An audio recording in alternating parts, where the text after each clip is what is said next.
Good afternoon, everyone. Kitty Foss here, your storytelling astrologist, reader of the stars for December 7th and December 8th. So I'm going to start with the quote for Seasons of Light, and this is kind of fitting how my day has actually gone today. And also because something is very strange around time, the construct of time. The other day I got a message that said disappearing, then basically slashed that and said the disintegration of time. And so that brought to mind the author, Madeleine L'Engle, from the book as a childhood book called A Wrinkle in Time, which is kind of what it feels like. There's a lot of wrinkles in time right now. So here is the quote from Madeleine L'Engle for the 7th, and I'll read the one for the 8th at the end of this. Maybe you have to know the darkness before you can appreciate the light. That's from Madeleine L'Engle, author of many books, but my favorite of hers was A Wrinkle in Time. Today is a very big transitional day of will focusing truth in alignment with the information that's coming in over the next 2 days. So there's some bigger information that is stepping forth, coming from outside of us and yet through us. Again, whatever this wrinkle in time is that is happening is bringing this in.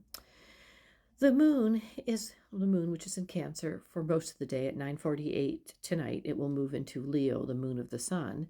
The moon is working with the expansion for us to learn different ways to nurture expanding, to nurture how we can expand more and find common ground.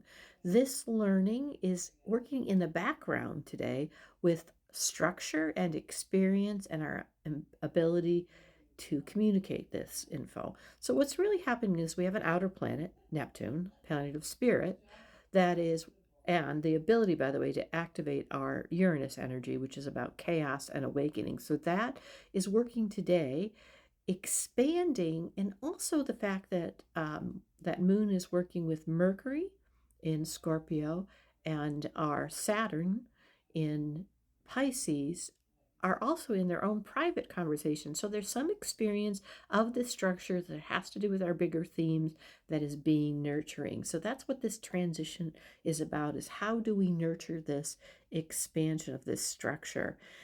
And it's our ability to communicate this information and build a new understanding of how we create our environments that nurture spirit, that nurture our compass, that nurture what we cherish and honor.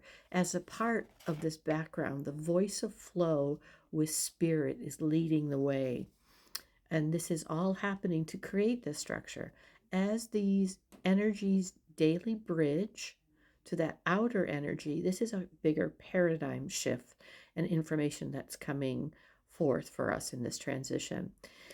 And you can still activate today this awakening, though it feels a little bit chaotic in nature, because it's here to stabilize us. It's here to make us understand that we nurture this transition by how we approach our structures and how we aligned, honoring who we are at the very core.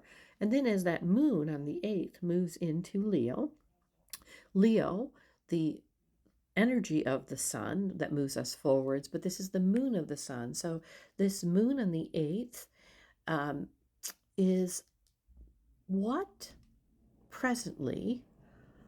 are we able to take care of who we are and understand that that is growing, that is shifting, that is changing. It is a time wrinkle because we're coming to understand with greater information all that is and all that always has been, and what limits we have put around those things that we are letting go of.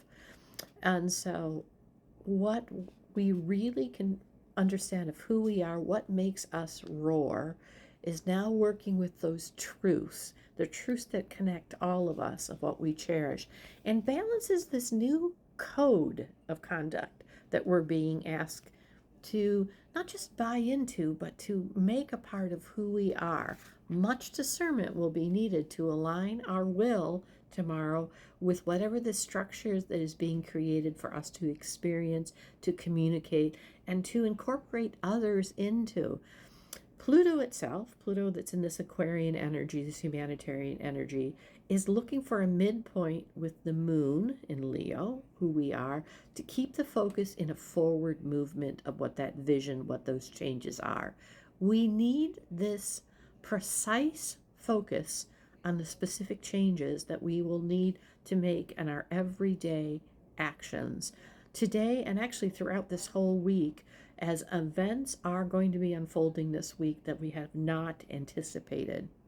So here's the second quote: be the light you want to attract, and darkness will have no spell over you.